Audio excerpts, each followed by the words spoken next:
G'day, it's Nav here from Lawns Up again. Today I've got Yulia from Madam Wealth. You should check out her website. Amazing colors, great logo design, and she's a former financial advisor from CB, worked with CBA. Now she's branched out on her own. She's going to be talking about budgeting with you guys today. Hi, Yulia, how are you? Good, thank you. How are you? Good, thank you. Would you mind giving us a quick intro and then getting straight into it? Yeah, definitely. So I'm Yulia Freilekhman. I'm a personal money coach, as you said, with Madam Wealth Financial Coaching. Yes, I've spent over 5 years in the financial planning industry, being an advisor, doing a lot of other different things, and I met a lot of different types of clients. So that made me really excited to start my own financial coaching business.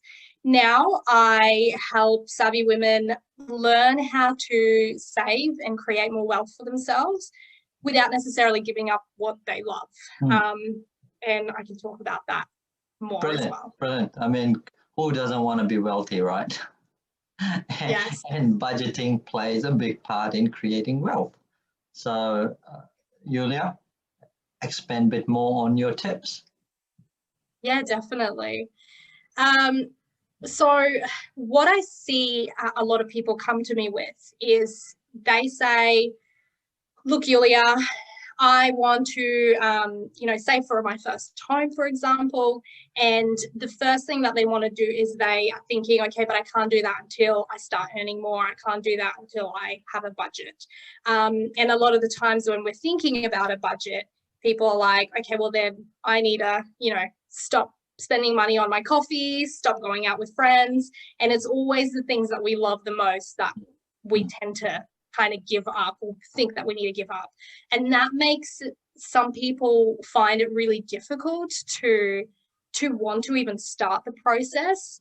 So although we're talking about budgeting today, I kind of want to preempt my talk today to say that there is so much more to budgeting than just quitting your coffee in the morning. And if you want to do the coffee, there are so many ways to go around that, have your coffee and still do so much more for yourself through something like a budget.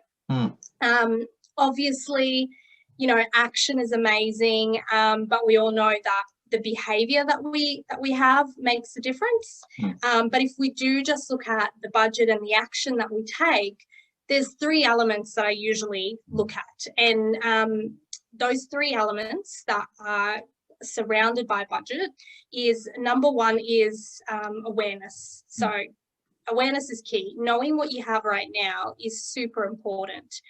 When people say, okay, I'm going to create a budget, the first thing they do is they think, okay, what goal do I want and how do I make my money fit that goal, fit that savings goal? The reality is a lot of the time is that it is hard to get to that point. Although they have that budget to say, yes, you're going to save this much, they might end up not actually being able to fit that into their life. And then they're wondering why they're not saving, why they're not moving ahead. And the number 1 thing is, it's because we didn't know what we had and what we were doing at the beginning. It's amazing how many people don't keep track of what's coming in and what's coming out. Yeah, 100%. And sometimes it's because, they get, maybe a little bit nervous looking at what's really going on.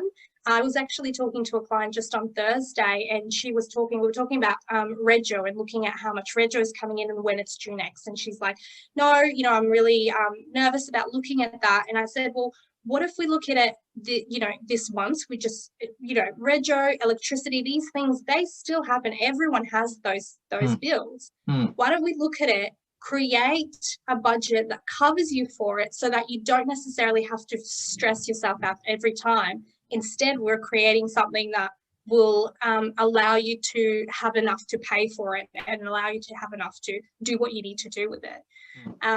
So yeah, 100% right. The second element is creating a solid plan, which is where the budget comes in. So once we kind of know what we have right now, we can start moving forward and saying, okay, well, what am I aiming towards? what realistically am I able to potentially say no to? Where can I make changes? What can I cut back on? What can I create alternatives for so that I can reach my goal faster? So would you say when creating a budget, if you peg a goal against it, it makes it easier to work out how your budget should be broken down? Yeah, 100%.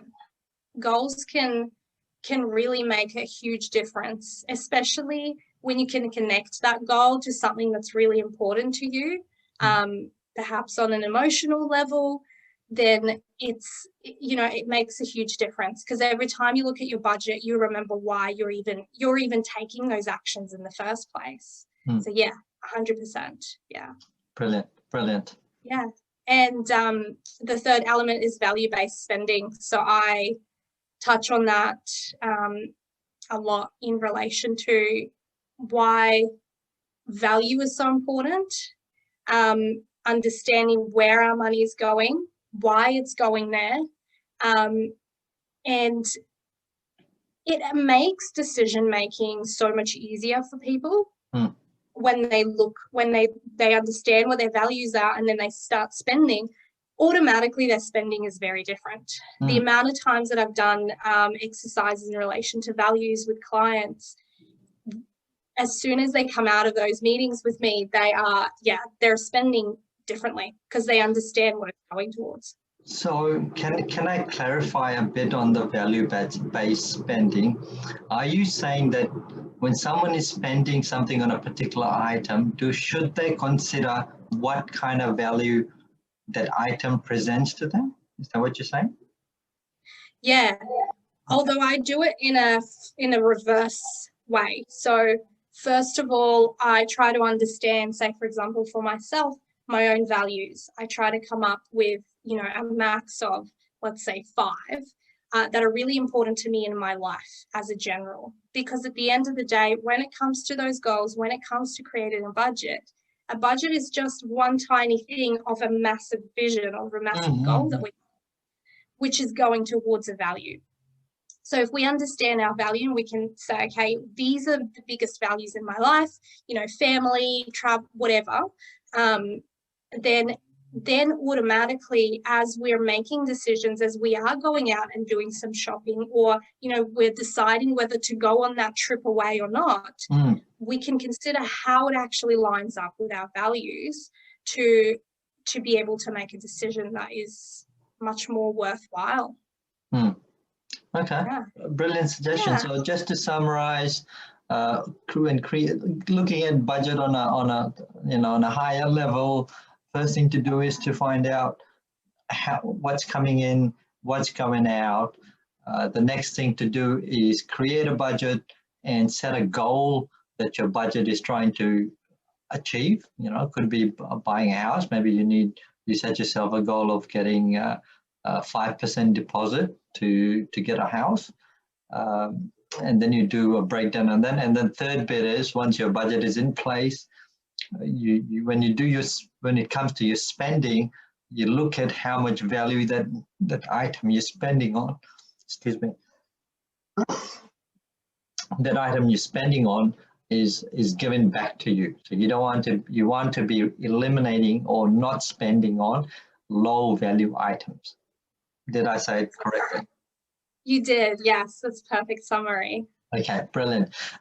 Anything else someone starting out on budgeting should consider?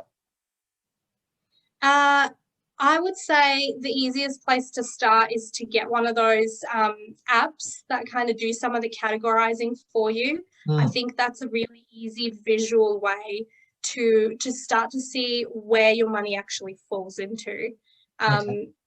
Yeah, and essentially assigning a little job to literally every dollar that comes through you. Okay. I think it's a good point.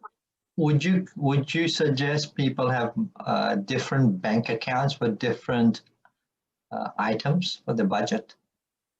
If the bank allows? Yeah. So with me, the way I do work is I like to talk to people to understand what they're doing for themselves and how that fits in. So creating a structure that works for them. I find that many people find doing the separation of accounts really helpful, really helpful. I think some people who maybe prefer cash, which I haven't come across many, might do the envelope approach. That is kind of like an alternative thing to do that's very similar to the, the accounts. But I find...